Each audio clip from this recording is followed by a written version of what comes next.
What's going on, everybody, and welcome to another edition of Prime Sports World. Here with another Week 2 recap of the NFL season. So far, recap as I got Christian Simpson here from the Daily Blitz blog and TJ Hopkins. I'm your host, Israel Rivera. What's going on, gentlemen? What's going on, man? Yeah, man. Another Monday, another day, another dollar, right? It's right. It's Monday. Yeah, I feel you. It's another day, another day. Man, I know TJ feeling it after that Bears loss. I know that. We'll get to that. I ain't trying to throw no shade. I'm just every Bears fan is feeling that one. Listen, look. I went to one of the guys that I have for my account today, and I was like, because he had the Bears fan on. The Bears had on all week, right? He owned the Shell gas station. And he had the Shell gas station. He looked like he had the Shell gas station hat on today. I was like, "Oh, I see you switched up the Bears hat for that Shell hat now." He's like, "Bro, I'd rather wear this than wear the Bears hat today." He's like, "I'm so damn embarrassed." But anyways, we'll get to it, guys. Thursday night football. Hey, before we start the podcast, everybody please like, share, and subscribe to the podcast. Share Anyways, I got to put that in. And follow Christian at the Daily Blitz blog. Anyways, I always got to plug that in. Thursday night football. Gentlemen, you know whose team didn't have any issues? This guy's team didn't have any issues. As I reiterate, the Packers look like one of the best teams in football so far with a 27-18 win on Thursday Night Football. Jordan Love looks incredible. 19-31, 2 touchdowns, 292 yards. Jaden Daniels, 24-42, 2 touchdowns. He was running for his life all game long as the Green, and he had the knee injury as well. We'll get to that as well. But he had 2 touchdowns as well as the Packers as a team had 4 sacks on the Commanders. Michael Parsons continues to impress. Nonetheless, he had a half sack, but he had 3 quarterback hits and a bunch of other pressures as well. Zach Ertz was the leading receiver for Washington as Tucker Kraft, who was actually my pick. He was a top 5 tight end in fantasy football, but yeah, we ain't gonna get to that because I know how y'all feel about. Well, TJ's playing fantasy actually this year, Christian. So you might be alone on that. No, I am alone. TJ, 6 receptions, 124 yards, and a touchdown for Tucker Kraft. Josh Jacobs, 23 carries, 84 yards, and a touchdown to lead all rushers. Guys, let's talk about the Green Bay Packers. I'll let TJ go first. How about that? TJ, go ahead. This is why I always say hold off on crowning people. Jaden Daniels is they were so quick to he's top 5, he's this, he's that. I understand it's only been 2 games, but in those 2 games he hasn't impressed. He hasn't looked good. The Commanders as an offense hasn't looked good. And the exception, I want to say this game is the exception to the rule because the Packers have a good defense. But stemming off that Week 1 win against the Giants, he's been relatively average. Yeah, and TJ, to elaborate and piggyback off what you just said, when I previewed this game on the site last week, what was one thing I mentioned? The Commanders put up 432 yards of total offense, but they only came up with 21 points. 21 points. It's like, okay, it wasn't a blowout. You see 432 yards on the stat sheet, you think it's a blowout, but it really I'm expecting 35, anywhere from 35 to 42 points on the board, bro. So that tells me you were moving the ball, but you wasn't scoring. Yeah. Hey, TJ, Swift God and 2 white men. 2 white men. You need to this game, it was I want to say it was disappointing. Izzy, you're muted, so I don't. I know. No, TJ, let something slip there a little bit. It's all good, though. Izzy, you know what I'm talking about, Christian. He said it first. What you talking about? So anyway, yeah, he said it first. I said it first.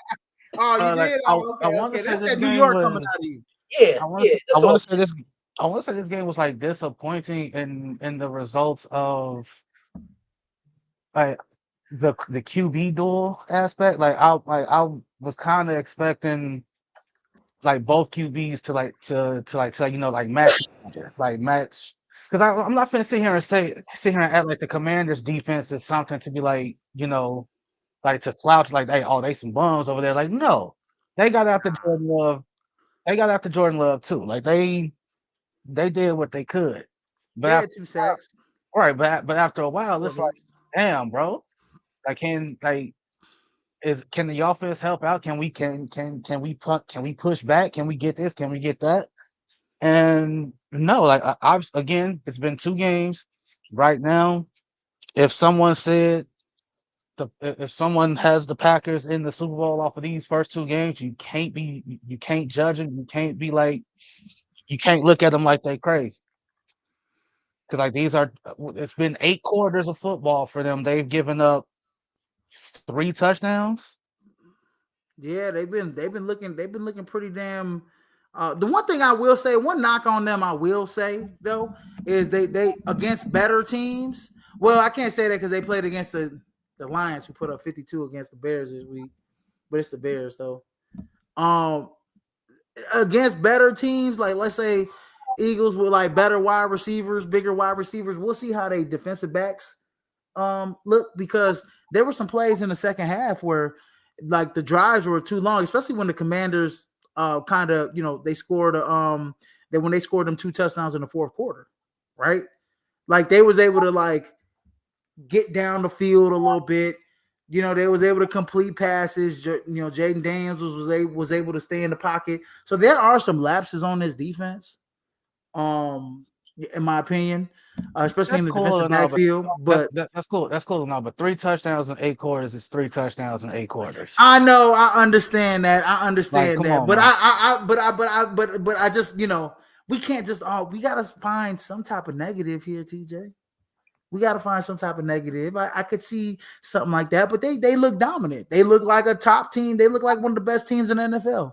If I had to choose, this is the main team that would give Philly some problems in the NFC. Oh, absolutely. I think this Yes, is the biggest threat to the the Eagles biggest threat to the in, Eagles. Yeah, in the NFC. And I said that, the minute that you guys acquired Micah Parsons. But the thing I like about the Green Bay Packers is how they fly around to the football. And because that front seven can get home, the secondary can play more zone. Now, they can mix it up. They can have a zone shell, and they can have man coverage underneath across the They board. lost the challenge.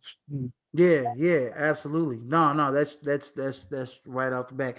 So, anyways, yeah, man. Moving on from the Green Bay Packers, who look great. Let's talk about the Jacksonville Jaguars and getting the Sunday football into the early afternoon window as the Jacksonville Jaguars drop one on the road, 27-31 to the Cincinnati Bengals. And unfortunately, in this game, Joe Burrow had to leave early due to a turf toe. Now he's expected to miss minimum of 3 months. Now, so that is disheartening for Bengals fans as Jake Browning came in the game, 21-32, 241 yards, threw 2 touchdowns, but also threw 3 interceptions as well. Trevor Lawrence, 3 touchdowns, 2 interceptions. There might be some trouble in paradise there with him and the head coach. Their little interaction there on the sideline. Travis Etienne, 14 carries, 71 yards to lead all rushers.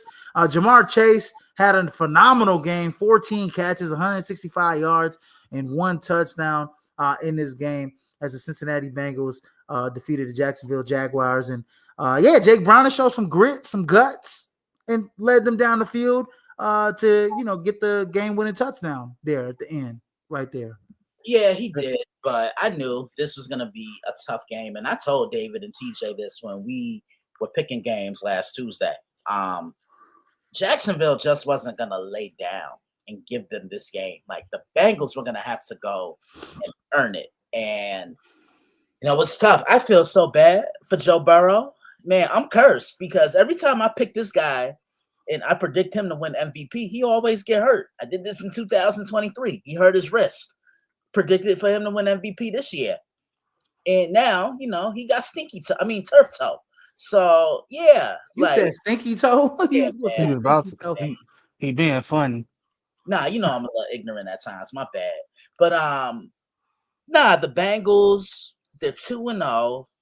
But I want to see them I can't wait to see what they do in the division, and I have a feeling Joe, he's gonna try and come back sooner rather than later. Like, but you, So Izzy, I you think played, I played. You know these I've toe. had turf toe. I've heard turf toe before. So what was your I've had what was your recovery timeline? like 2 months, but I didn't have surgery either. So And it's like a his sprain, right? It's like a sprain. it's like yeah, it's a real bad sprain on the big toe. And but his must be a severe turf toe injury, Yeah, as his we is saw pretty how big. his how as we saw his foot kind of get bent over a little bit. My turf toe injury, I was wearing smaller cleats. I Mhm. was wearing more speed cleats, and I was cutting and I slipped. I was just doing some agility drills. This is when I was like trying out for NIU's football team. And I did some agility. I was doing some agility drills, and I ended up slipping and cutting a corner on like a 3-cone drill, and I ended up bending my toe real bad on some smaller cleats. The ones that wide receivers use. Yeah. Stupid me. And yeah, I had turf toe, and I was out. I couldn't do shit for like two. Yeah, I couldn't do shit for 2 months. I couldn't do shit for like 2 months, bro. And even after the 2 months, like I couldn't like really like run or nothing. I could only like go and lift and stuff. And then after like 2 months, I still really so really is like a 3-month recovery, but really 4 months, because like after 4 months, like now you really can start running again. I'm not gonna have surgery. I'm pretty sure Joe's gonna have some surgery, so kind of he might come back within 2.5 months to try, especially if the Bengals win something. Let me ask a question to both of you guys. Mhm. Do the Bengals go out and make a trade for, let's say, a Jameis Winston, or let's say that young fella over there in Cleveland that's sitting Nope. behind Dylan Gabriel? Nope. No, they probably won't. You don't Nope. think so? You think they're gonna ride Hell it out no. with Jake Browning? That Do you Yep. think they believe? You think they believe Jake Browning along? If they keep it close, they think that that other guy on the other side of the football field who closed out the game for him is going to close out the game for him again. You think they got confidence in that? And it's Trey Hendrickson to do something like that it's It's every it's week, week in, it's week out? it's 100% a wait and see type thing, because again, like it's two sides to a dangerous coin, right? Like you can't, if you're Joe Burrow, you can't say as long as I'm playing, the Super Bowl window is open, Mm, and then not get close to said window, right. even when you do play. Mm-hmm. And then on the other side, it's you're not helping this young dude out to get back to that window. So like the protection up front has been a problem since Joe Burrow's been wearing a Bengal uniform, Mhm. right? Absolutely. Yep. And you're not doing the necessary things to utilize that. I was texting Christian earlier. I'm like, yo, they gonna fuck around and Andrew Luck this dude. Like he gonna retire early because his body is just that beat up, and he Or just he gonna request a trade somewhere. or he just won't be. He just physically can't take it anymore. Mentally can't take it anymore. And I Mm-hmm. was really gonna try to say this point for when we talked about the Browns Ravens game in regards to Miles Garrett, but I need Hall of Fame players, or players who we think gonna be there in the end. Joe Burrow's gonna be one of those dudes who we think gonna get there in the end. I need Hall of Fame players to start being more selfish. I need them to start looking out for themselves. I need them to start being like just being more demand, like whatever you want to call it. And if you want to call them selfish, if a fan want to call them selfish for wanting better, that Hall of Fame player should be like, you know what, you goddamn right. Because if I'm Joe Burrow, I'm getting my ass kicked out here and I'm putting up numbers, and it means absolutely nothing. It Mm, means nothing. If I'm Miles mm, Garrett, god damn it, I want one of these 18 to 20 sacks to fucking mean something come December time. mm. I want it to Yeah. mean, I'm tired of my season being over by Thanksgiving. You Like, know, You're I'm being gonna like I'm gonna you're gonna end say up being like Joe Thomas, yeah. Hall of Fame man, tackle, one of the best like tackles of The all time, on a terrible team after a terrible team after a terrible after team, terrible team after terrible, like to it where to means where to where he retired a little early too, right? like He had a little and something left in the tank. The like Browns would let him go. like Jacksonville, bro. Like it, you went to an AFC Championship game. not this team, but that was a long time ago you with went to Blake an Bortles. you went to an AFC championship game, so like you should know what it takes to get back. Like you know Mhm. what you have to do, and it's like you refuse to do it. You do dumb shit. Like you hire Urban Meyer out of college, who has like that wasn't the move. You got folks questioning if Trevor Lawrence is actually him or not. He ain't. Do you know how easy it was? Like first off, shout out to them for actually sticking with him because like you know how easy, like you know how many times have we seen a first round quarterback have a terrible rookie season and then that team goes after a quarterback the next year? And I also TJ, I gotta put into effect, like, what's their plan with Travis Hunter? You know what I'm saying? Like Travis Hunter's gonna have to figure, like, this whole I got want to play both sides of the football, bro. You just gotta be on the football field enough. Like you gotta be on the football field. You gotta pick, he's gotta pick a side. I'm sorry. I'm very sorry, guys, that I gotta be the guy, and I know I'm pretty for a lot. But out of this team, I'm pretty sure I don't know if y'all think the same, but you got to pick a side because we need you on the field at all times on one side of the ball. So either you're going to commit yourself to being a wide receiver and you're going to be one of the best wide receivers, young wide receivers in the league, or you're going to commit yourself to being one of the best DBs in the league. But you can't go back and forth and, okay, we got to take you off a couple plays here. We got to take you off a couple plays there so we can reserve your energy. No, we need you on the field. We need you on the field. And when you're not on the field, bro, it's a problem because you're trying to play both sides of the ball. And so whatever that is, they need to pick and choose because we I have need no him. problem You in playing need him both. You need him. I have a problem with it. I'm sorry. I'm not. I I'm have sorry. no problem. At I have this no stage, problem with him playing both. bro. Like if you want, Bro, it's not gonna happen. no, You can't I do it no. To effectively, me, bro. to That's a me, lot you of have to. plays getting banged by No, grown men. no, you do it until you can't do it no more. Like I want them to get Yeah, to as close to a 50-50 split as humanly possible.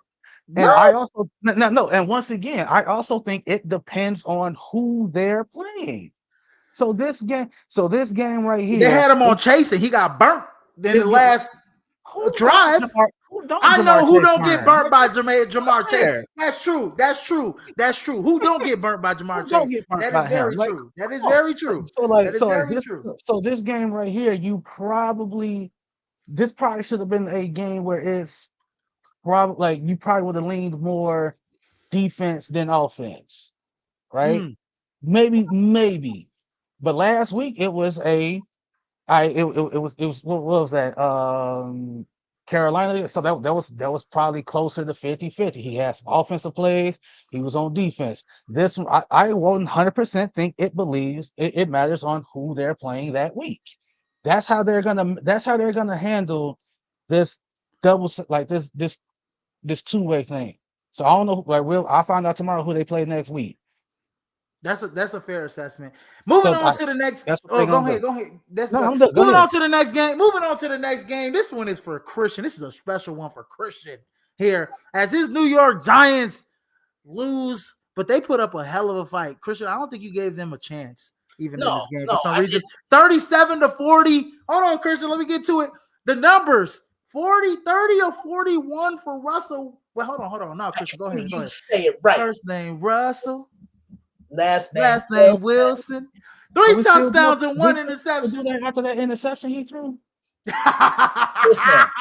Hold on. listen. Wait, Go nah. ahead, I Christian. got Go him. ahead. Now, Go ahead. let me look. I got 52 reasons why your ass shouldn't talk. Ooh, we gonna get to that one next. Anyways, Cam Really, Scatterboo, 11 carries, 45 really, yards, we a want to do that touchdown. after that interception because that was Hey, that was a definition of a hit fuck it interception. Listen, Like, listen, hold listen. on. I got over 50 reasons why your ass We shouldn't gonna talk. We gonna get to it. We gonna get to all of it. Malik, can you be my neighbor? Neighbors with 9 catches, 167 yards, and 2 touchdowns, especially with the last touchdown with a hand in his face, like Kobe shooting a jumper, fadeaway jumper in a post with a hand in his face. Swish touchdown, 2 touchdowns on the game. Wan'Dale Robinson, 8 catches, 142 yards, and a touchdown. On the other side, Dak Prescott, 38 of 52, 361 yards, 2 touchdowns, 1 interception. Devontae Williams led all rushers with 97 yards. C.D. Lamb, 112 yards as well, and 9 catches. George Pickens with the touchdown as well. I think it was a go ahead touchdown before that. Malik Neighbors moon ball from Russell Wilson. And then the antics of the game, a 64-yarder. The Giants played too soft a defense on that, Christian, by the way. 64-yarder for the best long-range kicker in the game. Probably the best kicker in football.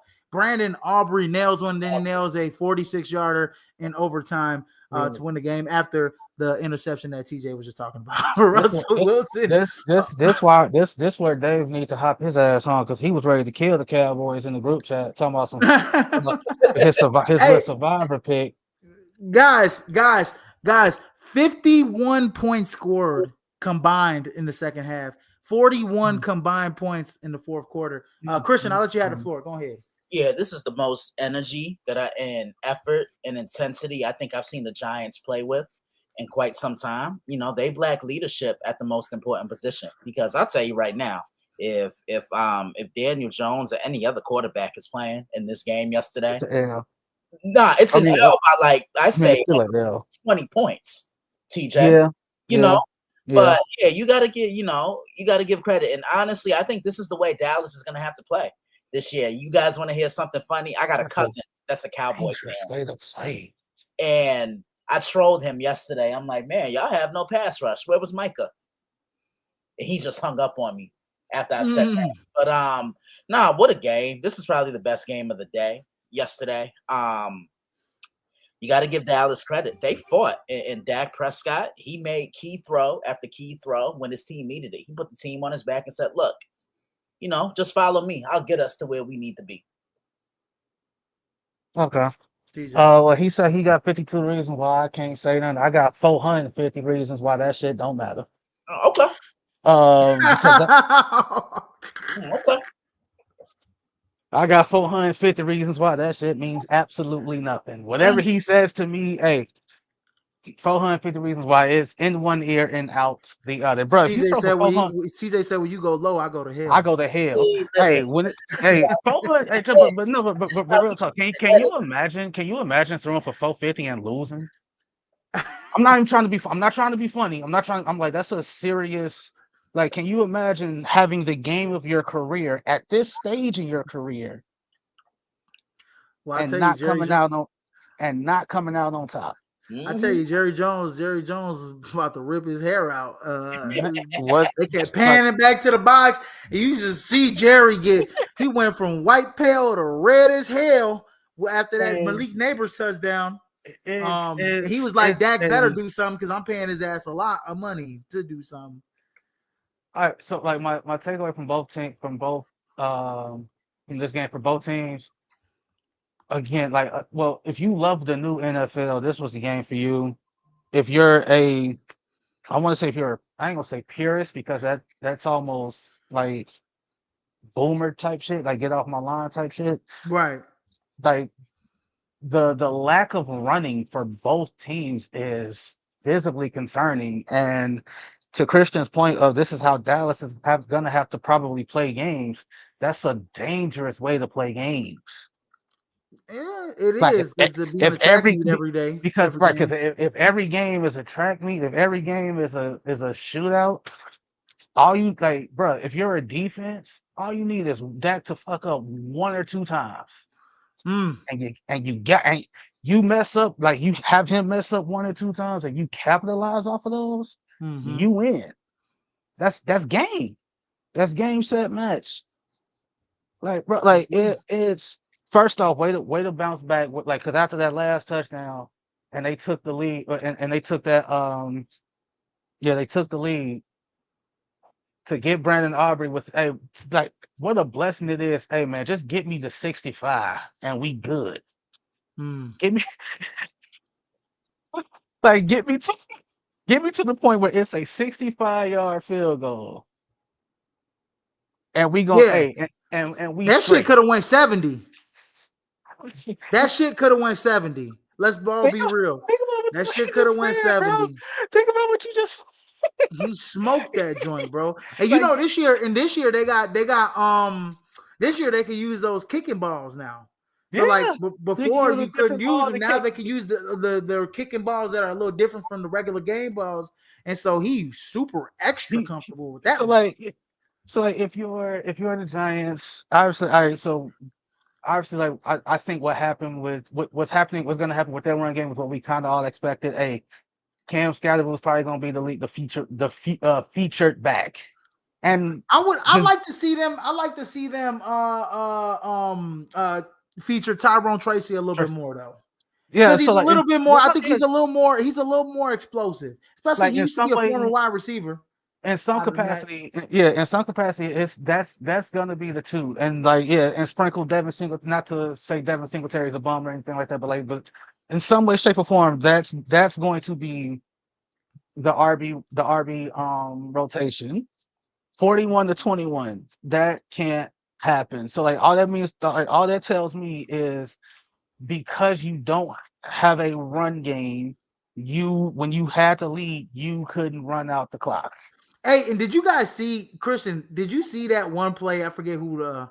It was one of the tackles. He had 4 penalties on one drive. And then he just flipped out on the bench. Yeah, bro. Like On that the one was where he smacked the defensive end. Was that the Yeah, same dude? yeah. Yeah. that's What how you is wrong do it. with that? He needs to go to Yeah, so psychiatrist yeah, or that's one something. There's like something wrong with that's him. that's one of them. I'm not even finna say pull him to the side. Like, nah, bro. Like Like, that's stay gonna your be ass home if you're gonna play like that. on Nah, some like Actually, it's like, hey, bro, take your helmet off, sit on the bench. You're not playing the rest of the game. I ain't gonna say who did that. I ain't gonna say somebody. I done seen it happen. I kind of seen I it this have too. weekend with my youngins.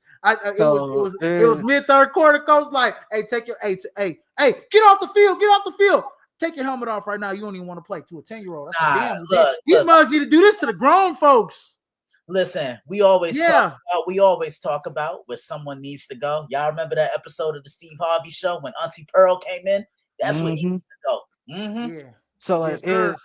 and also like Malik Neighbors has been in the news because like Malik Neighbors wants to win, and it's funny how Malik Neighbors got his numbers. He not. I'm looking at it, 9 for 167, 2 touchdowns. You don't hear much. I ain't hear much complaining from Malik Neighbors after this L. So Oh, because he getting his. right, so that's where he has to be careful. It's fine to be critical of your team.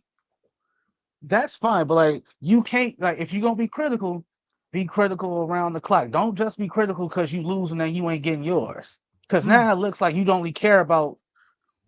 Hey, we lost, but I got mine. Like Moving that. Like, on to the next game. My bad, go ahead. No, go TJ, but ahead. let's go. Moving on to the next game. Because I know we got a lot to go and a lot to go through. We got the Chicago Bears. I'm gonna definitely let TJ take this one first after I'm done with the numbers. Losing to the Detroit Lions 21-52. In this one, it was close in a way in the first half until it wasn't close. As the Chicago Bears just kind of in the second half just laid down for the Detroit Lions. By the numbers, Caleb Williams, 19-30, 207 yards, 2 touchdowns. DeAndre Swift, 23 yards to lead the team. Rome Odunze, 7 catches, 128 yards. And on Detroit side, Jared Goff, 23-28, 334 yards, 5 touchdowns, 0 interceptions. How about a comeback after losing to the Packers the way they did? That offense looked like it was humming. Jameer Gibbs, 94 yards and a touchdown. David Montgomery, 57 yards and a touchdown against his former team. Amon-Ra St. Brown had a day. 9 catches, 115 yards, 3 touchdowns. And I swear, if I'm the Bears, I am smacking the hell out of him in Chicago the next time he comes to Chicago, and I'll get to that in a second. Jameson Williams, 2 catches, 108 yards, and a touchdown. And on the, it's, you know what, after that, I'm just ending with the Jameson Williams thing. 64-yard touchdown pass catch, TJ.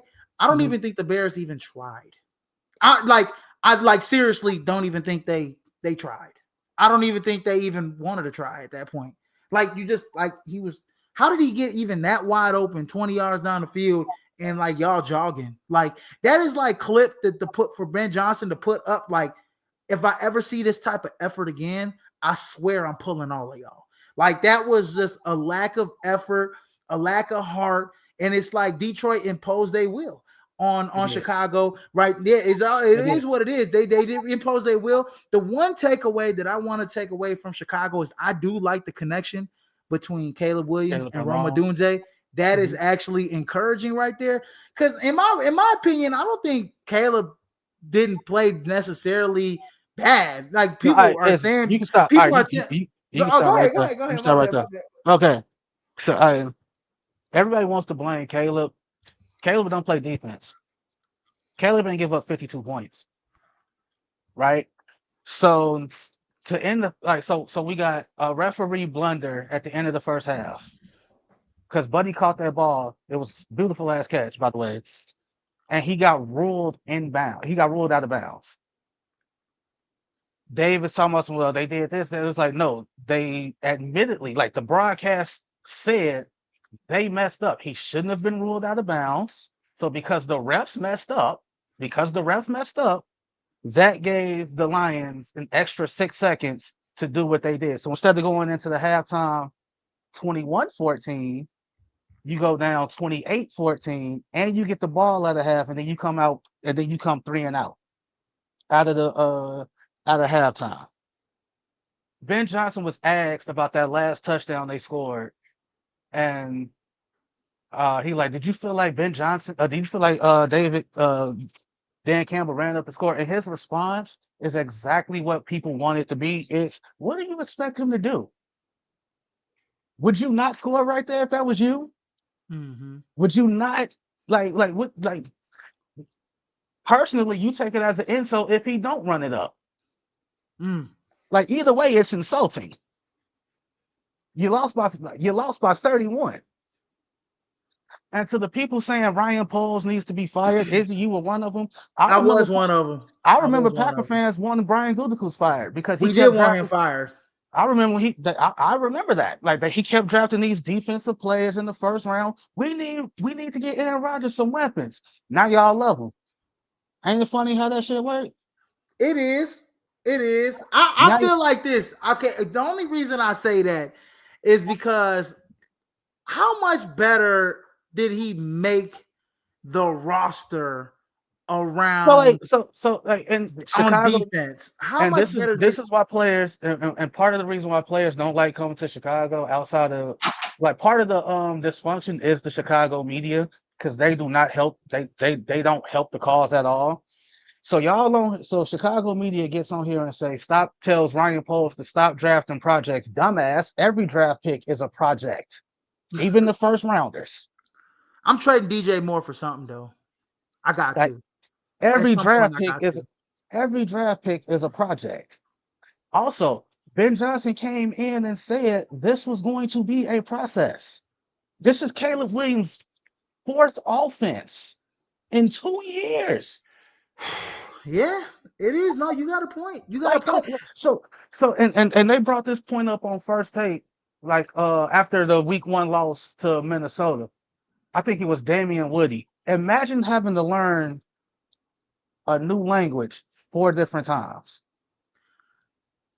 It's hard. And can we talk about what they should do in the film room this week?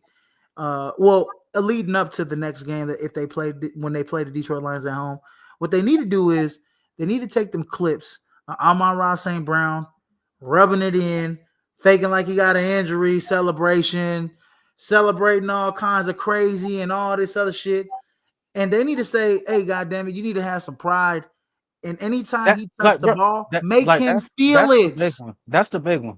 Hey, act like you give them the fact that Jared Goff was down there perfect. The fact that because Ryan Poles is doing what we asked him to do. Like we asked him to invest in both sides of the line. We can't it's different if he's not doing that. He's absolutely doing that. He has $40.5 million tied up in his 2 starting edge rushers, and they didn't have a pressure yesterday. So Lance Briggs asked a question about Montez Sweat. He's like, are you the guy, or are you getting paid, or are you a guy being paid like you're the guy? I mean, looking at this defense is not bad. I mean, It's look not at the names: bad. Jaquan Brisker, Tremaine Edmonds, Kevin Byard, Montez Sweat, T.J. Edwards. I mean, Jalen Johnson, who I think got a little banged up in this game. He did. He Um, re-aggravated the groin injury, and he's out yeah, indefinitely. you know what I'm saying? Like Gervon Dexter, you know what I mean? Like Grady J. I mean, like, dude, like they got some guys on the defense. The defense Like, should not, it's not 52 points bad. bad. And That was like, what the hell's going and on, man? it's a personal, and it was a personal game for the Detroit Lions too, because Bounce you're back all, game. yeah, Against not Ben just that. It's like the guy that was coaching on the other side was actively taking coaching interviews while y'all were getting ready for a playoff game, and y'all are mad at him for doing that, but you should be mad at the league for allowing that to happen. If you're a playoff team, the NFL should come in and say, like, hey, if you're a head coaching candidate, you can't do that. You can't interview anywhere until your season is over. That nips all of that shit in the bud. So, like, to the Lions fans chanting F Ben Johnson, your quarterback just got his first win without a guy named Ben Johnson or Sean McVay calling plays for him. Shut the fuck up.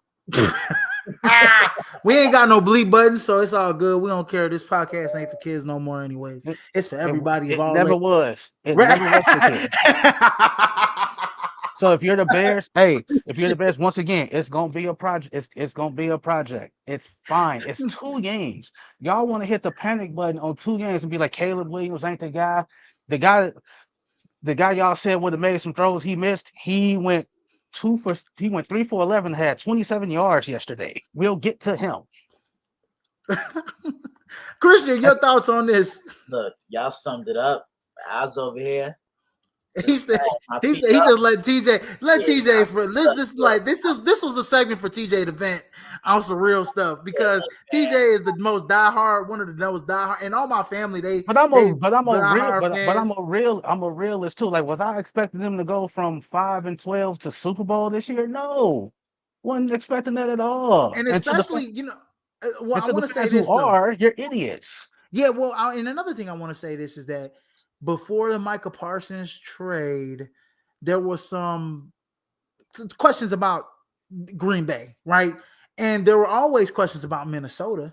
And so Chicago was like, technically like, okay, it's Detroit's division to lose and Chicago's second. If things go right, it's Chicago's second gunfight with Detroit. Green Bay might be third. But then once Micah Parsons came in the fold, it changed the whole landscape of things. And it's like, now we didn't think the Packers would be. This is my girlfriend, by the way, passing by. But it's the Packers. The Packers pretty much changed the whole landscape of the NFC, and so that kind of, the pecking order kind of changes. Now, do I think Chicago should have beat Minnesota last week? Absolutely, yes. They should have beat Minnesota. They had her in the driver's seat. They should have won that game. But, this is about this team, man. They need to learn how to finish games. Just like last year, they didn't finish against Washington, right? The same group of guys, right? And then all of a sudden, loss after loss after loss after loss, right? And so, like TJ said, it shouldn't take one play to one call to discourage the team. And it feels like this group gets discouraged on like one loss. They get discouraged quickly, right? As opposed to, you know what I mean? Doing their thing, like moving on, dusting it off. I always tell my players when they make a play, and they're 10-year-olds, and I say, hey, we done. Dust it off. Next play. Because little kids, it's like, damn, you all are grown ass adults, and you know what I'm saying, professionals, and y'all don't know how to dust it off yet. And it seems like that's what's wrong with the Bears right now, and they just need to learn how to dust it off. One loss, we're gonna prepare one game at a time. And I think it's something to watch out for as the season progresses. Anyways, moving on to the next game, we got the St. Louis, the LA Rams going into Tennessee to face Cam Ward, number 1 pick Cam Ward in Tennessee, as they win 33-19 against the Tennessee Titans. Matthew Stafford 23 of 33, 298 yards and 2 touchdowns. Kyron Williams 66 yards as well. Devontae Adams with 106 catches, 101 6 yards, a touchdown. Puka Nacua 8 catches, 91 yards. Cam Ward on the other side was 19 of 33, 175 yards, one touchdown. The one touchdown was a no, no, no, no, no. Yes, yes, yes, yes, yes. Yeah. Don't do that. I saw that a lot with Brett Favre and Green Bay. That's one. And Brett. That's 100% one of them in the field room. It's like, hey, that's a touchdown, but don't do that. Don't. Hey, Izzy, I think somebody trying to sell us something. So yeah, get rid of that there. It's in the comments. Get rid of that there. Oh yeah. What they trying to sell? Chief followers on Scammable. I don't know what. I can't. Yeah, nah. They can't even. I can't even. I'm not. I won't even post that. Anyways. Tony Pollard 92 yards as well off of 20 carries. I don't think we pretty much have to stay on this game a little too long. All I have to say is Tennessee's defenses.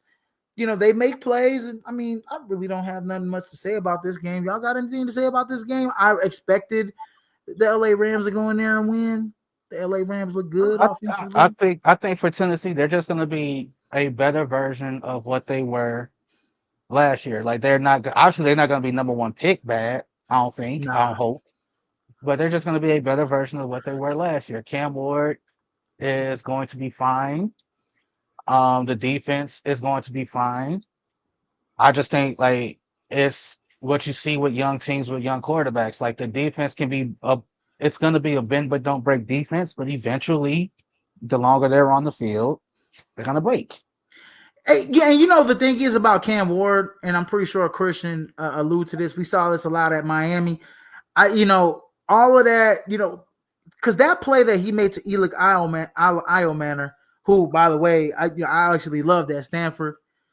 He played that 12-man football, by the way, in like high school in Canada. He's from Canada. And so the thing is that like he's a hell of a wide receiver.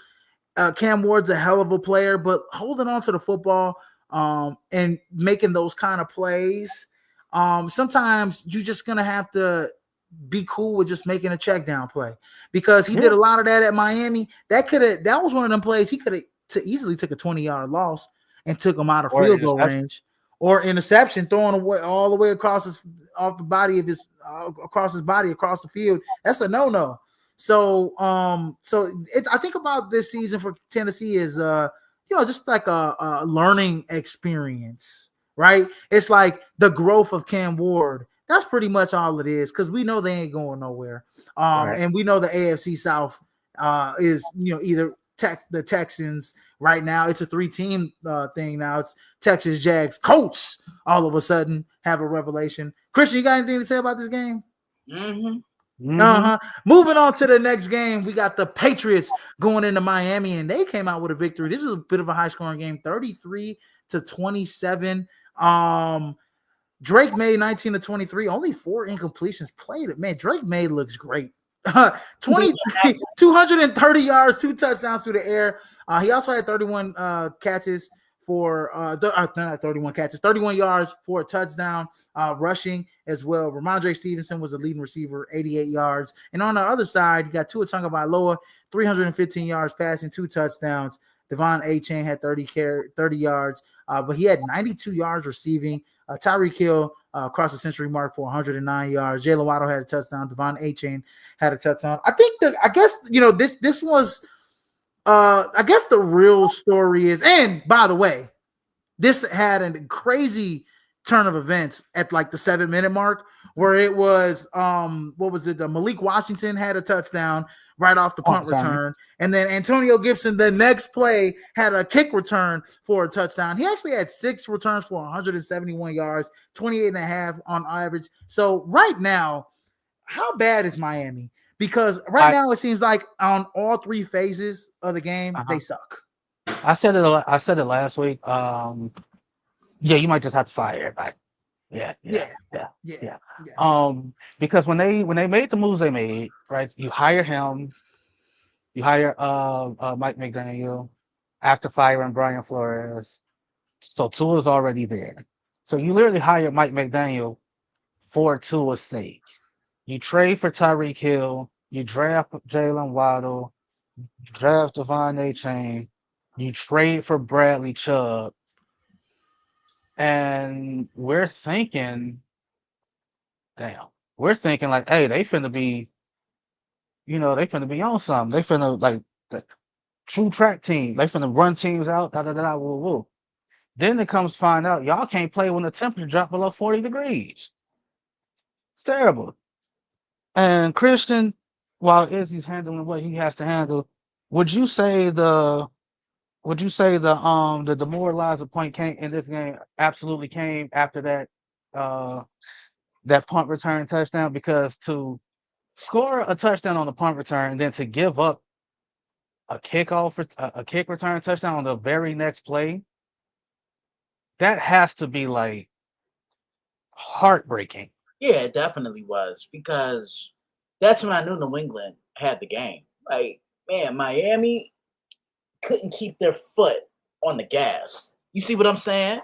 And they just allowed New England to kind of teeter-totter their way back into the game. And look, New England's a lot better than I think a lot of people give them credit for. I know it's 2 games, but yesterday was the most effort that I've seen from the Patriots in I don't know how long. Drake May looks sharp. And what I was getting ready to tell Izzy when he was reading the stat line, see what happens when you build around your quarterback and you get him some weapons. Good things can happen. Who was he throwing the ball to on the regular? Like, who was his true number one weapon? He didn't. Excuse me. He didn't really have one. But nah, this is a tough, gritty win for the Patriots. Miami, they're not a good football team. They don't scare me. I knew New England had this one. Like, this was almost a lock of the week for me. Yeah, absolutely. Absolutely. And moving on to the next game, we got we probably ain't going to spend too much time on this one. The 49ers win 26-21 against the New Orleans Saints. They go on to New Orleans and win that game with Mac Jones as the backup quarterback, 26-39, 279 yards, 3 touchdowns, no interceptions. Christian McCaffrey, 55 yards on the ground. Jawan Jennings had himself a nice little game, 89 yards, 1 touchdown, as they were out without Brock Purdy and George Kittle in this game. And then on the other side, Spencer Rattler, not bad at all, 25-34, 207 yards, 3 touchdowns. Alvin Kamara, 99 yards, no touchdowns. Chris Olave, 54 yards to lead the team in receiving. I guess the storyline of this game is, yes, San Francisco, how many games can they win while Brock Purdy's out? I guess it's kind of answered the bell. Do they have a time frame for Mac? Or is it like a week by week thing? I think it's a week by week thing right now. I think he was out this week. I think they might evaluate him the following week. So this week he might be evaluated. So and I think it depends on the opponent. I'm not sure who they face next week. I guess you guys will get there. But if it's a weaker opponent that they face, he'll probably sit out another game, especially if it's Arizona. Yeah. Oh well. Yeah. You don't rush Brock Purdy back for Arizona. I don't think you do that. I think you got to give him a little bit of time for him to kind of come back and get healthy again. But well, again, we said it last week. Like, you shouldn't need Brock Purdy to beat this iteration of the New Orleans Saints. No. So much so that they had 39 pass attempts to 26 run attempts. They had that much confidence in Mac Jones beating you with his arm that they said, McCaffrey, it's going to be a light day for you running the ball. 13 carries. Yep. Like, Christian McCaffrey had 19 total touches. So 13 carries, 6 catches. That's a light day at the office. Yeah. For Christian McCaffrey. We've seen games where he's ran the ball 19 or more times. So if you're New Orleans, again, hey, this is what you get. Kellen Moore, Boy Wonder, as we used to call him. Better get the wondering, boy. Yes, better get the wondering for sure. Better get the wondering because that situation is pretty much it's whatever. We're gonna lose as much, and at some point, if Spencer Rattler plays himself into maybe like another team, or maybe if he plays well enough, they might be able to keep him. I mean, this week, this year, that part. But what I'm saying is, is that me and Christian talk about it on fantasy football on college football showdown, and obviously you watch college football a lot too. But like this year is like a decent quarterback class, especially out of the SEC. And I would think that Arch Manning, we still a long season ahead of us. He's kind of played himself out of that number 1 overall pick, but that's not a bad thing, right? Because you still got Garrett Nussmeier, you still got Lenore Sellers, you still got John Mateer, you still got. I mean, when you look at the SEC as a whole, I mean, they have some of the best quarterbacks in the nation coming out of the SEC this year. So, I mean, New Orleans might be in a good spot if they're not bad. You're going to get maybe a Garrett Nussmeier. You know what I'm saying? You're going to get maybe one of those guys. And I think Spencer Rattler, he has to continue to play well so he can find himself on another team next year. Probably. Is he Christian? To be fair, I think scouts and draft and draft personnel on these teams that's probably going to need a quarterback going forward, I think they feel differently. I think that none of the quarterbacks you named have distinguished themselves yet. I mean, like you said, it's still early, but right now, it ain't looking good. I mean, all I'm saying is that this is like the year of the quarterback. When I look at Heisman rankings, there's no, Jeremiah Smith, his quarterback situation is not that great. And I know I don't want to get into college football because it's not the show, but yeah, I mean, New Orleans is in line to get one of those, decent quarterbacks that are in the Heisman conversation. I mean, even look at Dante Moore's having himself a decent year at Oregon. So, I mean, it's still early, but it's the year of the quarterback. Everybody's talking about this is a good quarterback class. It's going to be a good quarterback class. And New Orleans is definitely a team that's going to be looking out for a quarterback. Next game we got on the slate, we got the Buffalo Bills, and we probably won't spend too much time on this one as they beat the New York Jets 30-10. Justin Fields, 3 of 11. He came out early with the concussion. I actually raised the question, like, why is he throwing 11 attempts? He was actually out for the game early on. They didn't get much going anyways. Josh Allen, 14-25, 148 yards. James Cook had himself a game, 21 carries, 132 yards, and 2 touchdowns as the Buffalo Bills went on to defeat the New York Jets. Christian, quick question. Yeah. The New York Jets, right? After coming off a week 1 victory, how deflating is it for them to come out this flat against the Buffalo Bills with the new head coach and Aaron Glenn? They ran out of gas in week 1. Right. They fell short to the Steelers by 2 points. It's pretty deflating because there was no effort whatsoever. Like, the defense, they're just being blown off the line of scrimmage, 4 and 5 yards. And Josh Allen didn't even have all that great of a day. I mean, he was game manager, Josh, but still looked efficient in the best way. And I said this to my uncle prior to the game, Izzy and TJ. When a team comes off an emotional win, come from behind win like Buffalo did in week 1, unfortunately, that celebration can transfer over into the next week. So usually the opponent, they can sniff that out, they can see it, and then they can take advantage of that.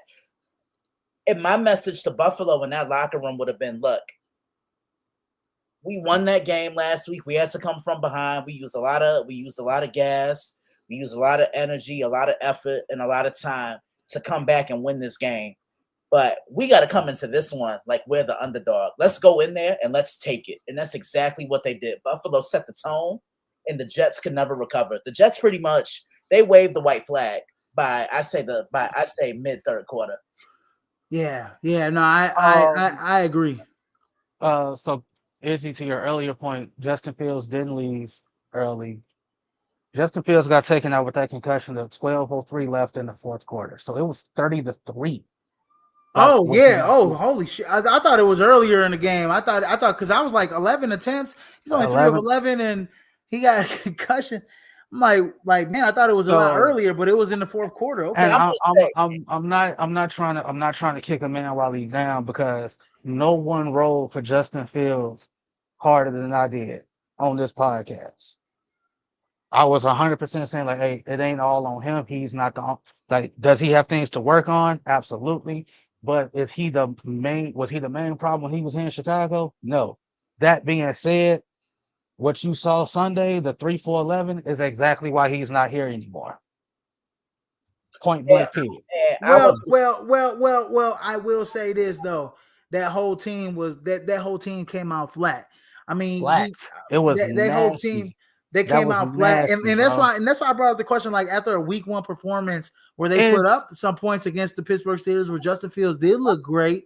I think that like like in one, I will say because we're gonna get to the next game where game. Pittsburgh's defense really isn't all that great no, It's anymore, it's no like and it's a different kind. It's a different kind of and it's week one. demoralizing.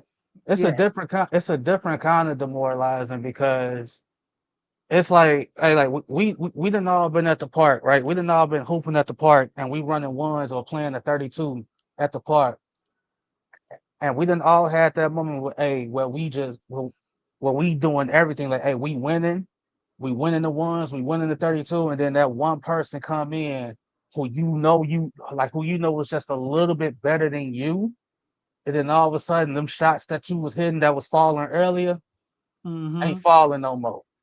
Yep.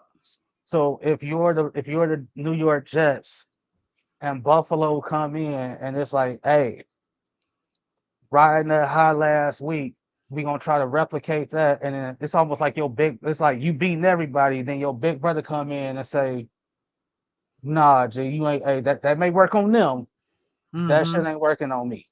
You still got a long ways to go round these pods. That's Absolutely. lit. and I That's want to literally say what that was. and I want to say this about Buffalo. I've been calling for them on this show to run the football a lot more. They ran the ball for over 200 yards yesterday. That just made my heart smile. This is why you went and extended James Cook. He is the most important player on this offense. Yeah, absolutely. Absolutely. Next game we got on the slate, we got the Seattle Sea. And speaking of the Pittsburgh Steelers, we got the Seattle Seahawks going into Pittsburgh and defeating Pittsburgh 31-17. Sam Darnold looked great, 22 of 33, 295 yards, 2 touchdowns. He did throw 2 interceptions, but Kenneth Walker, 105 yards on the ground, 8.1 a carry, only on 13 carries and a touchdown. He had the game. He had the touchdown. They scored 17 points in the fourth quarter, by the way. I think one of those touchdowns, I think in the second half, if I'm not mistaken, was off that botched kickoff of that kick return that Pittsburgh had as well, where they had scored a touchdown. That's something that won. Who is the kick return? Is it Caleb Johnson? I think he's a rookie. That's one that he has to kind of, rub off because he used to college. It goes into the end zone and it's a touchback. Yeah, That don't that happen. was that That was don't that happen was in the weird. pros. That don't That was happen in the weird. pros. JSN 8 catches, 103 yards. Cooper Kupp also 7 catches, 90 yards. On the other side, Aaron Rodgers 203 yards, 1 touchdown, 2 interceptions. He had 3 sacks. He looked like he was just pressured all game long. As you know, the Seattle Seahawks had 8 quarterback hits on what? How old is Aaron Rodgers? He 30? Is he 40 yet, or something like that? Yeah, something like that. Yeah, Jalen Warren was the leading receiver, 86 yards. DK Metcalf did get a touchdown in the red zone. I saw that one. That was a nice little box out play. Aaron Rodgers tossed to him. That was his only touchdown. But let me ask a question here. Thoughts on this game, but also is Pittsburgh does Pittsburgh need to do better in order on the front line in order to, keep Aaron Rodgers healthy and to be successful? That offensive line definitely needs to play better. What can they do to? I counter with this question. How often do you see Mike Tomlin make a coaching error? That's true. How often do you so like like that touchdown on the return that you alluded to, that's 100% coaching. Like how often do you see like the only one I can really remember that sticks out was the one where he tripped the guy on the kick return. And that was like damn near 10 years ago now. That was so long ago now that it don't like that's like it's been like forgotten about. Yeah. But to your earlier point, to your first question, yes. Offensive line play has also been an issue for the Steelers for a handful of years now. changing out the quarterback to Aaron Rodgers doesn't negate that. Like if this is Aaron Rodgers 10 years ago and he's still somewhat mobile and he can escape and he can elude and he can extend plays, then yeah, then it's not that big of a deal because he got that kind of arm where he can make any goddamn throw possible. Aaron Rodgers is 41 years old now. He ain't got it like that no more. Them legs in his mind he might think he do, but the body gonna say, hold on, partner, we ain't got it like that no more. And for Sam Darnold, this was a great game for him because he needed this game. Like they took an L last week. Mm-hmm. So Yep. so for him to come out and go 22 or 33, 295, 2 touchdowns, 2 picks, that's like, okay, that that's solid, especially against this team. Like one of those interceptions, Jalen Ramsey said, "Hey, my name's Jalen Ramsey." God damn And it. so I guess to Christian now, can I pose a question? Hey, let me hear Is it. this defense underwhelming this year? Absolutely, far? because you give up 32 to the Jets, then you give up another 30. You give up 31 to Seattle, and to TJ's point, because I was going to talk about that special teams blunder. Yeah, that's specifically on coaching. And Izzy, I say this to you because look, you play, I play, and what's the one thing that coaches I always? played. Yeah, as the water boy, but No, I played. Okay. water boy. I said what I said. Hey, you gonna have to see me. Some real shit. What's the thing that you always hear coaches say? You play until the whistle blows. And why wasn't a Steeler? Why wasn't a Steeler near the ball? Like that to me, that's gonna be lingering in my head until I don't know when, because all I know is if it's a live ball, I'm running for it. Plain and simple. The whistle didn't blow. That's a live ball. Go get it. It was right off his hands too. It was right off his hands, I believe, which made it live, right? We can move on after this one, but to the point I made earlier when we was talking about the Bengals and the Hall of Fame players, TJ Watt gonna be wearing a gold jacket. This is one of those dudes I'm alluding to. I want him to be selfish. I want the players the Hall of Fame players who are seeking contract extensions or whatever. I want that holdout to finally mean something. I want the trade demands to finally mean something. I like TJ Watt. Your sacks have to start meaning something in December. Has to. Absolutely. Moving on to another AFC North clash was the Cleveland Browns versus the Baltimore Ravens going into Baltimore as they dropped 17-41 to Baltimore. Joe Flacco 25 of 45, 199 yards, 1 touchdown, 1 interception. Dylan Gabriel siding in garbage time, 3 of 3, 19 yards, 1 touchdown. And then on the other side, it was all about Lamar Jackson. 19-29, 225 yards, 4 touchdowns. I don't even want to talk about anybody on the rushing because they didn't need no rushing. Zay Flowers caught 7 balls, 75 yards, 2 catches.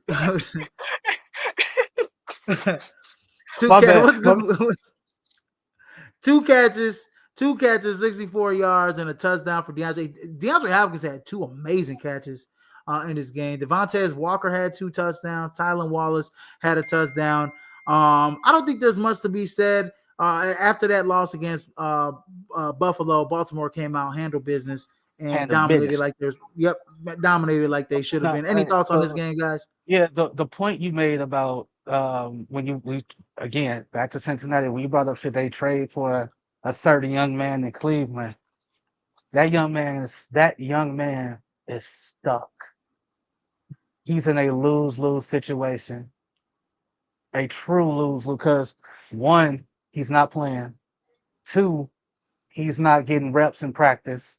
Well, they came out with some bullshit. Sorry, TJ.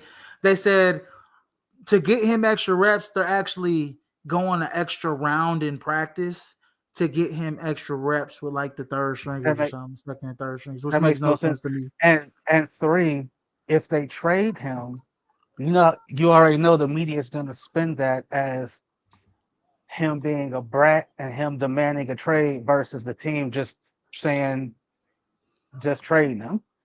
And 4, now they come out and say that the Ravens called him to draft him, and he said, "I don't want to go to Baltimore because why the hell would I go to Baltimore? I want to play. I'm not gonna. There's no chance in hell he's playing in Baltimore." So Yeah, Alex Smith gets on NFL Countdown and says, "Well, you had a chance to learn and do this, that. I want to play, bruh. yeah. This He ain't a wants Hendon to Hooker play, situation. right? I expect that from Hendon Hooker or something, Where where a Hendon Hooker he tore his had the knee ACL. towards ACL. He was supposed to be a first round pick, or that never happened with Shador. So yeah, I don't blame him. I mean, God, man, we're blaming this kid for, and I hate to get on the Shador conversation, but we blaming this dang kid for, he's supposed to be a first. Every pundit had him as a first round First pick, round. as the best quarterback. He drops in the draft for whatever reason. They blackball him. They don't like his dad. They don't want the situation. That's really what it is. They don't like the situation with his pops. They think that he can't do nothing because his pops coach him his whole. That's like, for example, if my son go to the NFL and they say, "Oh well, You coached him his whole life. I coached him his whole life at defensive end or defensive tackle, and he can't learn from nobody else." That is not true at all. I think Shador is an excellent dude. I mean, he got the short end of the stick for being an excellent young man. He's not a bad teammate at all. I Works thought real this. hard, and the thing is, it is a bad lose situation. Because yeah, he is not getting any reps. Dylan Gabriel's getting the reps, and it's only gonna be the It's only only going time to get he'll gonna worse. get. It's only gonna get worse. The only time Shador will get reps is if Joe Flacco goes down with an injury, and they say, "Okay, here you go, Dylan. Go ahead. You got the keys to the car," and Dylan stinks it up like terribly. And the Browns fans who really want Shador to play, because Browns fans really want Shador to play football. Browns fans would rather have Shador Sanders start for them as opposed to Joe Flacco, as opposed to Dylan Gabriel. Browns fans want Shador Sanders, and they'll get the pressure from the Browns fans, and they will have to be pressured into starting Shador Sanders. So that's where we're at with the Cleveland Browns. And Christian brings up this point. Whenever the Browns want to sell tickets or merch, who face they show? Mm-hmm. Yep. Anyways, moving on to the next game, we got this was a hell of a game. The Denver Broncos go into Indianapolis and they drop a nail biter, 28-29. Really shouldn't have lost this game. But anyways, Bo Nix, 22 of 30, 3 touchdowns, 1 interception. At first, he looked like he was just a man on fire. Because I think when he completed like his first like 10 passes or 14 passes and 10 or 7, 8 passes, 3 of them for touchdowns or something like that, which was crazy. J.K. Dobbins, 76 yards. Troy Franklin, 8 catches, 89 yards. I talked about Troy Franklin on our fantasy show, how Troy Franklin is like, it was his college roommate. They have a great rapport with each other. Marvin Mims also had a touchdown. On the other side, Daniel Jones, Christian, continues to play rejuvenated football in Indianapolis. 23 of 34, 316 yards, 1 touchdown. Jonathan Taylor also, hey, like Christian say, you better be, you know what I'm saying? If you got 2 first names, you better be that man, right? 25 carries, 106. You better have game if you have 2 first names. 25 carries, 165 yards, 6.6 a carry. Tyler Warren continues to impress, the rookie out of Penn State. 74 catches for 79 yards. And this one was won on a field goal at the end. And due to a leverage penalty by the Denver Broncos, yes, kick block, field goal team. The Indianapolis Colts got a second chance to win this game, and they put one through the uprights. I don't have much to say about the game, but that call, like, that's one of those, like, it's 100% a judgment call because you can call leverage at any point on the kick on a field goal. It's like I feel like they're very selective. It's basically just like holding. Like holding can literally be called on every play. This can be called on every field goal. And I just hate the fact that it felt like the refs decided the outcome of what was supposed to be a very good game. And if you're the Broncos and you're Bronco fans, that's 100% how you're feeling. if you're the Colts, if you're the Colts fans, obviously, of course, you're saying, hey, good call. That's absolutely that. Part of the part of that is Colts fans being trolls, because I guarantee you, if you just showed them a blank play of a field goal and asked them, was leverage called on this play, yes or no, I guarantee you they would get every single one of them wrong. Mm. because because that's the type of penalty it is. Mm. So it's like, again, just because you feel like it is a penalty don't mean it actually is one. So like the league really has to crack down on these judgment penalties. Like Mm. it's been ridiculous for a long time now. Christian, thoughts on this game? Yeah, Daniel Jones. Give me some thoughts on Daniel Jones. I look, know you got I some. mean, again, like I said last week, he can play more freely now. He's on a There's no pressure. Yeah, he's in a way smaller market, and like I always say, either you can handle New York or you can't.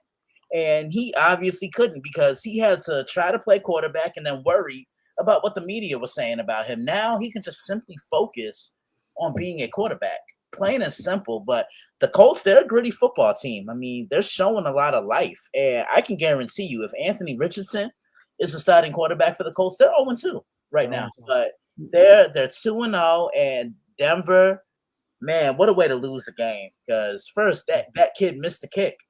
And then, Mm-hmm. Yeah, he did miss the kick. You're right yeah, about that. Yep. and then Right. it ends up being a 15-yard penalty. So it ends up moving from a 60-yard field goal to a 45-yard field goal, and the Colts won it. And yeah, this is a tough loss, and I'm sure Sean Payton's going to go back to the drawing board and see what he can work on. But this is a gritty win for the Colts. Yeah. Gritty win for the Colts. And then moving on to the second game in the late afternoon, we got the Carolina Panthers.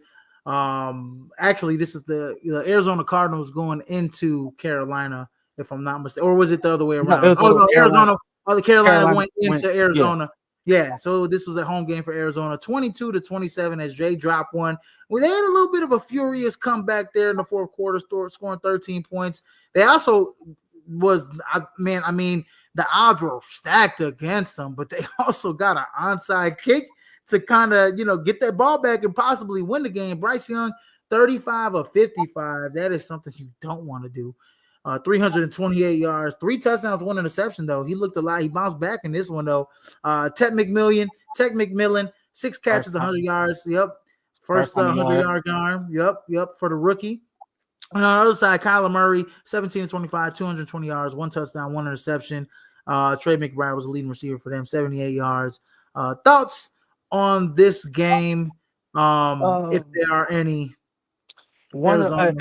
Y'all know that one dude who on Instagram and Twitter, he be doing the parody videos, or like he be a coach breaking down film, and like he be especially if a team lose bad. No, I don't know. He called every player Davis. Oh, no, you gotta want to send me one of his videos. It sounds like something I want to see. First off, you'll know him when you see him, because one, he's fucking hilarious. Two, he also happens to be a Carolina Panthers fan. Oh, wow. And there was a moment in this game. I want to say they got an interception, and they had prime field position. They got the ball in prime field position, and he tweets out, "Watch us do absolutely nothing with this." And they did absolutely nothing with it. Yeah, well, and then also it was like fourth down and some, and Bryce Young takes a sack, after they get the onside kick to get drive down the field. And I'm like sitting there and I'm like, man, like that is like the last thing you want to do if you're Bryce Young. You first off, you have to get that ball out your hands to give your wide receivers a chance downfield. First off, 55 pass attempts. That's crazy. That's crazy in itself, right there. What are we doing? I don't know what Carolina's actually doing. Like their direction is, okay, we're gonna develop Bryce Young, and Bryce Young actually, took some. I mean, he actually looked like an adequate quarterback in this game against Arizona, but like the long-term plan, is he actually your long-term plan quarterback? It's like okay, we're gonna ride it out with Bryce Young, and see if we can just start over with another quarterback. I don't know what their plan is No, really necessarily. I don't like that. See, the QB shuffling thing always irked me because you're going from young QB to young QB, and the only thing you're changing in that situation is the quarterback. You're still dysfunctional. You're just gonna be dysfunctional with the new the younger QB.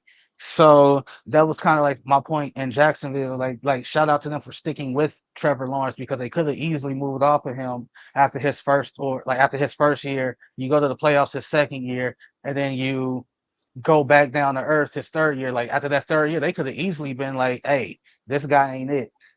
Carolina can easily say this dude ain't it, but they're not. Hopefully, they don't do that because Mm-hmm. you're not fixing anything going from young quarterback to young quarterback. If you're Arizona, hey, when's the last time Arizona started off 2-0? It's been 2021. All right, so Been that's 4 4 years. years. Yeah, they started 7-0 that year. All right, so it's 4 years since you started 2-0. Oh yeah, I remember that because they got their ass kicked in the playoffs, and it's like, oh, that hot start meant Yeah, and absolutely. I remember that because that's when Green Bay went into Arizona and handed them their first loss. And Green Bay didn't have Randall Cobb or Devontae Adams, if I'm not mistaken. And if you're Arizona, hey, 25 pass attempts for Kyler Murray, 22 rush attempts as a team. That's a recipe for a W. Balance, we call it balance. Absolutely. Any thoughts on this, Christian? Before I No, move on. not really. I mean, Arizona, let me see them do a little more. Let me see them do Absolutely. quality. Moving on to the premier game and the last game of the late afternoon window, as we have a Super Bowl rematch here, and this is starting to become a rivalry of sorts. These two teams have played each other, I think, the last 4 years at some point, playoffs or regular season, as the Philadelphia Eagles go into Arrowhead and pull out the narrow victory, 20-17. Jalen Hurts, 15-22, was a game manager today in this game. Only 101 yards. Saquon Barkley, 22 carries, 88 yards, 1 touchdown. This was more of a defensive battle. Pat Mahomes, 187 yards, 1 touchdown, 1 interception. He also was a leading rusher on this team. So that just kind of bogs down to what we were talking about, I think, last week, as their running game is kind of non-existent. He was a leading rusher, and I think that was a career high in rushing yards for him. Travis Kelce was a leading pass catcher at 4 catches, 61 yards. He dropped a gimme, which should have been it ended up, I believe, being a interception to Andrew Makuba. But it was a gimme on a slant that Travis Kelce usually catches. And that would have put them up over the hump against Philadelphia, if I'm not mistaken, as they drop to 0-2 on the season. Thoughts on this game? I'll give my thoughts first, and I'll ask a question. So, in my opinion, for Kansas City, here we go. Philadelphia, they are who we thought they were, right? Physical up front on both sides of the football, offensively and defensively. Their front seven is great. Jalen Hurts doesn't have to be a top 5 quarterback for them to win. And Saquon Barkley doesn't have to be a top 5 running back for them to win, because that's how dominant they are in the trenches. On the other side, Kansas City has no bag at all. They have no bag. They have an old Travis Kelce. They have a bunch of number 2 wide receivers to number 3 wide receivers to guys that really shouldn't probably even be starting or even getting playing time at wide receiver. They have 2 running backs that aren't that explosive anymore due to whether it's age or injury. And Patrick Mahomes is just out there with literally pretty much no weapons at all. So I guess I pose this question to you guys. Can Kansas City turn things around this season with the team that they have offensively? Defensively, I don't have a problem with. Offensively is what I'm worried about with them. Yeah, they definitely can, especially if they get Rashee Rice. I mean, they got another 2 more games, right? 3 more games, something like that. 4 games. He's suspended for 6 games, and then 6 games. Yeah. And then Xavier Worthy was brought in to be a Tyreek Hill replacement. You want to go over the top because Mahomes can't connect with these wide receivers over the top. Right. Tyquan Thornton doesn't scare me. You know what I'm saying? Like Hollywood Brown doesn't necessarily scare me. Xavier Worthy brings an added dimension to the offense because I think, quite frankly, they can do a little bit more with with Xavier than they did with Tyreek. Like you can line Xavier up in the backfield, you can let him run jet sweeps. I don't remember them necessarily running jet sweeps with Tyreek Hill. And as far as Philadelphia, Izzy, this is a team that's graduated to physical football. This is a team that wants to challenge your manhood, and they punched Kansas City in the mouth. And TJ can tell you, I was so back and forth with this game. I'm like, look, there's no Rasheed, there's no Xavier. Yeah, Philly should win this game, and they dominated this game in the trenches on both sides of the ball. And everyone's saying, oh, Philly hasn't looked good. Since when did winning have to be pretty? Just as hard as win. You win, and that goes to Chris Jones's point. Man, you ain't even get 100 yards. Motherfucker, shut your ass up. We won. Yeah, exactly. I would better than me. I just would have Jalen Hurts gave him the best answer you could ever get. Shut your ass up. We won. We won. Plain and simple. But no, this is a gritty win for the Eagles. Kansas City, the 0-2. They got to get back to the drawing board. What would help their season? They got to establish Isaiah Pacheco. Plain and simple. Like, that'll help open up your passing game a little bit more because it's going to draw defenders into the box. It's going to allow defenders to sit on the line of scrimmage. And then what can you do? Use play action and take a shot over the top, possibly.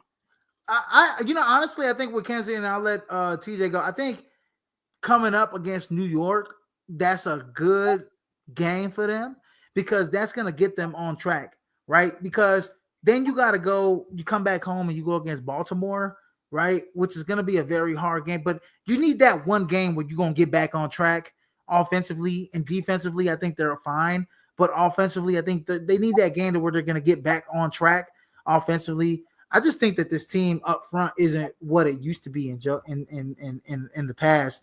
TJ, thoughts on this game?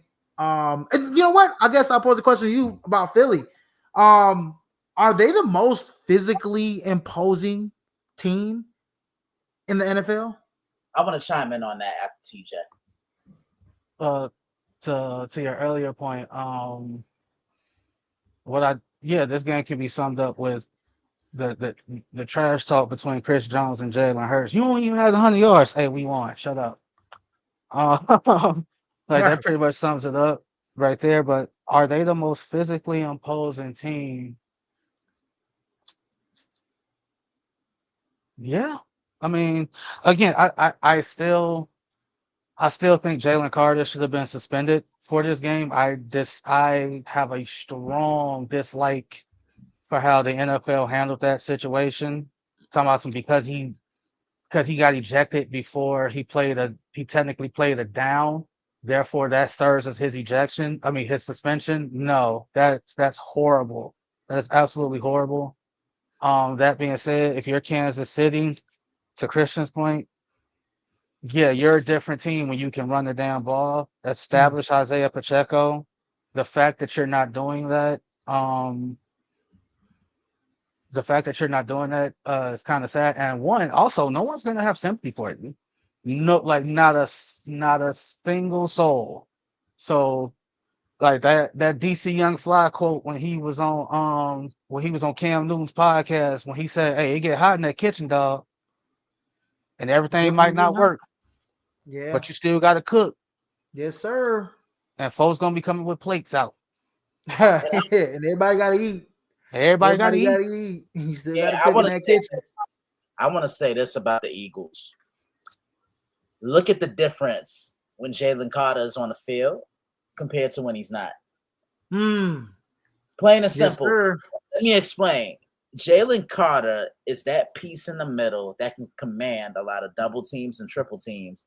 And TJ and I talk about this all the time. You can't double everybody. You can't triple everybody. Which leaves like guys like big old Jordan Davis up open for one-on-one. That just leads me to my next point. Nolan Smith on the outside. When a guy can command that much attention, that allows everyone to play more free-flowing. Linebackers can roam around from sideline to sideline. Those edge guys can get home because they're going to see one-on-ones. And then that allows your secondary to play with a little more freedom.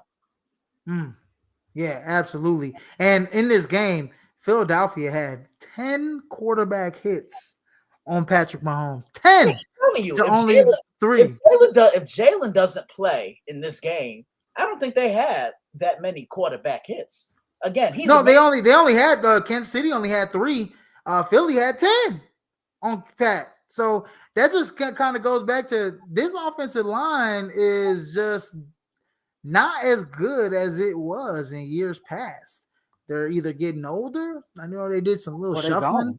and or they gone. And I think every good team, great team like Kansas City. What Nick used to say, we don't recruit, we reload, right? And I think every great team needs to like the Chiefs, they have to have some type of fall off in a way to kind of reload. We'll revisit this conversation later in the year and in the playoffs because we know they're a different team. But this may be, the end of their reign. I think we might be in that new era where it's, the Ravens and Buffalo's time. You know what I mean? But we'll see because but Patrick Mahomes and all those Kansas City Chiefs players, they turn it on when it comes to the playoffs. But I will Anyways, say, go I ahead. was Last before point. I will say this. Yeah, it's now at a point where the league got to do something about that tush push because they're lining up offsides damn near every time to do that. And like if your center's head or your left or right guard's head is past the ball, that's a penalty I think they every show. time. I think what you were looking at was like the overview picture of them. I mean, No, when it was you a, look no, at the it side was to side view, it it wasn't was a really. side it was a side view like they was yeah, It, it was bad. the only thing I have about the tush push is that, and especially in particular to this game, on one of the tush pushes that they had, their linemen were actually moving before the ball was even snapped, which is a false start penalty, which should have brought them back. I forget where it was. I think it was. I think it might have been like to kind of ice the game or whatever the case is, or one of those close plays in the fourth quarter. But yeah, they moved before the ball was snapped. So, but it's one of those things. I mean, it's like you got to beat it, right? It's so good that you got to beat it. Your lineman got to get lower than their lineman, and it's literally super hard to kind of beat that play. Anyways, moving on to the Sunday night football game, which really wasn't even competitive. 22-6, the Atlanta Falcons go into Minnesota, and God damn it, they are who we thought they were. And they really didn't let them off the hook, but that's who we thought the Minnesota Vikings were.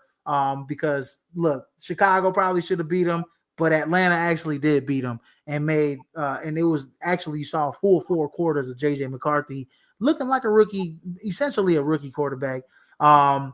In this game, Michael Penix Jr. didn't have to do too much. 13 to 21, 135 yards. Bijan Robinson had 143 yards on the ground, 6.5 per carry. As he led all rushers in this game. Justin Jefferson led all receivers with 81 catches. 81 yards. I was going to say 81 catches. Goddamn. JJ McCarthy, 11 to 21, 158 yards, 2 touchdowns. Got sacked 6 times. This Atlanta defense was just swarming. They had 11 quarterback hits. Jesus Christ, man. I mean, this was just a clinic Atlanta was putting on defensively on Minnesota. And David came in and said, man, hey, Jason McCarthy's having a bad time. TJ was like, man, we can't say Lost, nothing. We Bears we can't fans. say nothing about who having a bad time or not, bro. Yes. Okay. So I guess TJ, thoughts on Minnesota?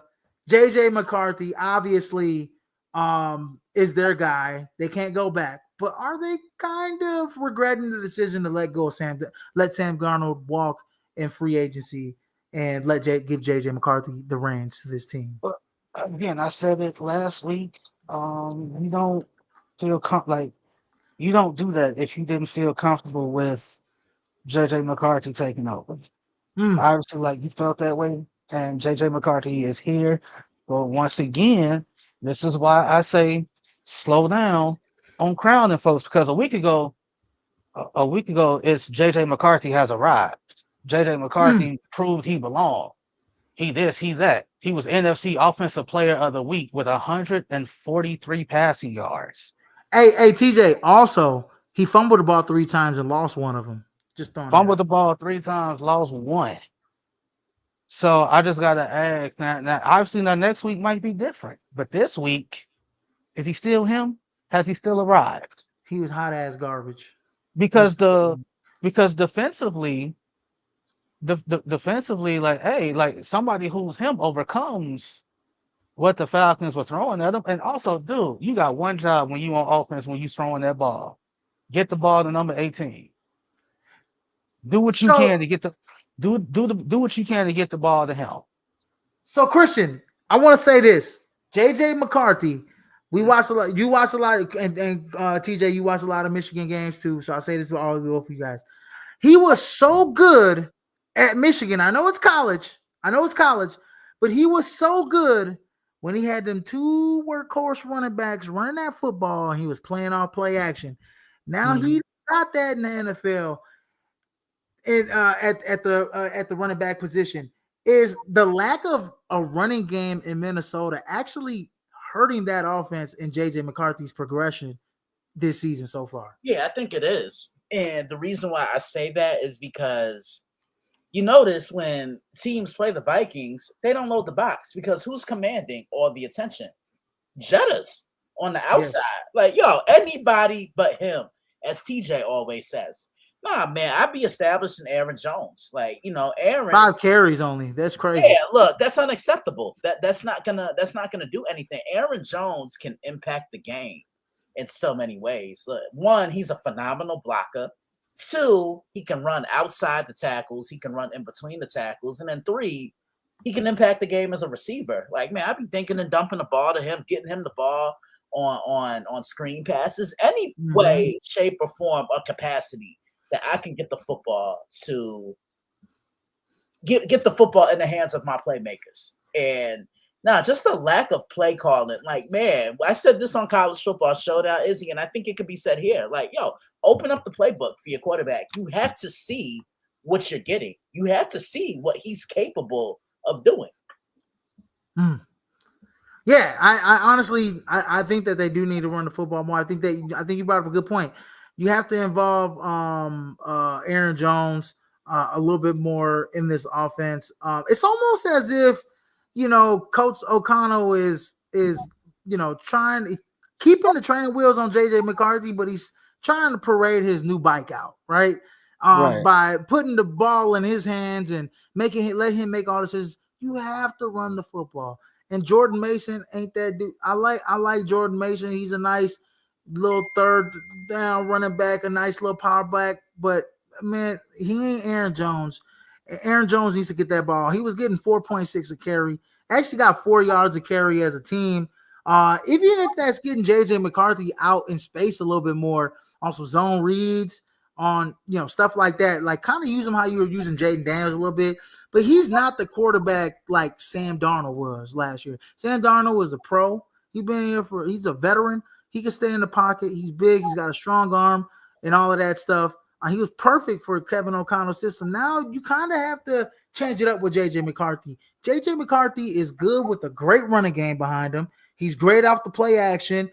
And that's how you're going to have to adapt to his play style. Right now, it's basically, how many times have we seen coaches try to fit the quarterback into their play style, right? And it doesn't go right. Well, you have to adapt your play style to the quarterback. And I think that's what Kevin O'Connell is not doing. And not only that, I remember saying this about Justin Fields after his first start with the Bears, because I remember getting a question, what's this effort? Who would you blame this effort on? Would you blame it on the front office for not getting him an offensive line? Or would you blame it on coaching? And I said, hands down, it's coaching, because you're turning Justin Fields into something he's not. Like, yo, let him use his feet. Let him make throws on the run. Like, he's a threat with mobility, and they didn't do that. And most importantly, I even remember that's when Myles Garrett just teed off. It had about 4.5 sacks. Sorry, TJ. I'm not doing this to be petty. But the point I'm getting at is cater to the skill set of your quarterback. when they brought Tom Brady in, what did they do? They go get him Rob Gronkowski. They acquire him, and they get pass catching running backs. Because what did Brady do when he was in New England? He like checking the ball off to those running backs who could catch the ball. Like you're absolutely correct, Izzy. Let him use play action. Let him run the ball. And another thing that J.J. McCarthy did when he was in college, he loved using those tight ends. You got to get T.J. Hockenson involved a little bit more. Yeah. Yeah, when you have Colson, I mean, like, look at him when he had Colson, Loveland, and those guys. Like, he was able to get Colson, Loveland the ball, right? And all of a sudden, now, he's got one of the best tight ends in the league, and you're not, getting plays for him. It just seems like they're just a little discombobulated and offensively. And so I think they need one of those gimme games where it's like, they need a get right game.